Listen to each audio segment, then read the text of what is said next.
Hi, ನಾವು ಬೆಂಗಳೂರಿಂದ ಬಂದಿರೋದು. ಸಂಜೆ ಲ್ಯಾಂಟರ್ನ್ ಹಿಡ್ಕೊಂಡು ವಾಕ್ ಮಾಡಿಸಿದ್ರು ಪುನೀತ್ ಅಂಕಲ್ ಮತ್ತೆ ವರುಣ್ ಅಂಕಲ್.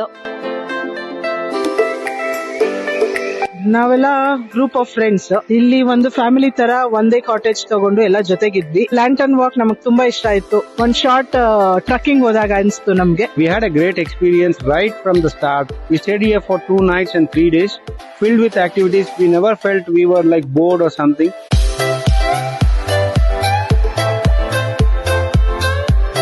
ಒಂಥರ ಲೈಕ್ ಏನು ಝೂ ತರ ಇತ್ತು. ಅಲ್ಲಿ ಬೋಟಿಂಗ್ಸ್ ಅಂತೂ ಸಿಕ್ಕಾಪಟ್ಟೆ ಚೆನ್ನಾಗಿತ್ತು. ನಿಮಗೆ ವೆಜ್ ರೆಸಾರ್ಟ್ ಇಲ್ಲಿ ಮಾತ್ರ ಸಿಗುತ್ತೆ, ಇನ್ನೆಲ್ಲೂ ಸಿಗಲ್ಲ. ಅದು ಈಗ ಕೂರ್ಗ್ ಕಡೆ. ದಯವಿಟ್ಟು ನೀವು ಯಾರಾದ್ರೂ ಫ್ಯಾಮಿಲಿ ಪ್ಲಾನ್ ಮಾಡಿದ್ರೆ ದಯವಿಟ್ಟು ಬನ್ನಿ, ಎಂಜಾಯ್ ಮಾಡಿ, ಲೈಫ್ ನ ರೀಟ್ರೀಟ್ ಮಾಡ್ಕೊಳ್ಳಿ.